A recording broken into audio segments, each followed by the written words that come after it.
You hate to see it. Good kid, mad city. This wasn't the first time she'd said it was the last time, but Angel had never put the kid in front of a bullet before. Things in New Carson, this town so goddamn dirty they renamed it after its godfather, they had a way of escalating, creeping up on you like a bad trip. Maybe this time, Angel thought, he really should leave the kid alone, before she caught 6 in the chest, or before she had to shoot back with a real heater, not a toy taser. Angel felt like enough of a rat bastard only having 100 to tip her for a broken nose and dodging lead. No way he would have the kind of scratch to make up for sticking a gun in her hand. Angel shook his head and bit his tongue. Goddamn everything. He got his electronic cigarette from his hung-up coat, a little red cylinder with a silver ring where the paper would turn to filter. Peppermint flavor. He stuck it between his teeth and puffed. Crossed the apartment back to the big stereo and put on some Kamasi Washington. He had jobs to catch up on, needed to get tonight's photos off to the snooping husband. Needed to get on to bills.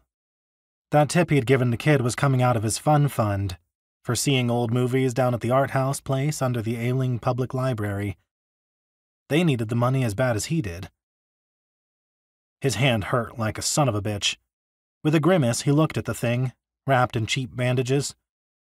Here he was, putting on a vinyl and settling in when he knew damn well he had another trip out to make tonight. He couldn't even move his fingers. He needed to get this looked at or the damn thing would fall off. Years on the force with barely a scratch, but you go out one night after some dime-a-dozen cheating hubby and lose a hand. For what? Some business? Some town? Angel was getting his coat when the door console trilled.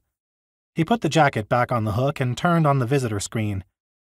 His heart did a rim shot. Now there was a ghost.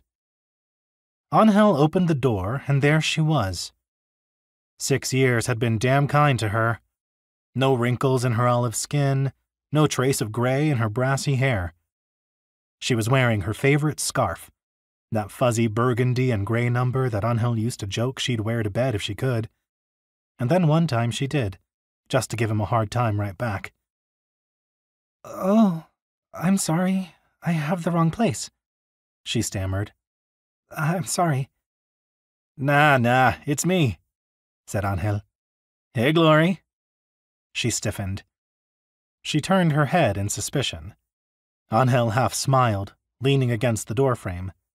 He scattered a few notes, bada-bada-bada-bada-bum, candy canes smoke puffing out of his mouth on each beat. Then he whistled a final 2, completing the riff from So What. Her eyes went wide as the moon.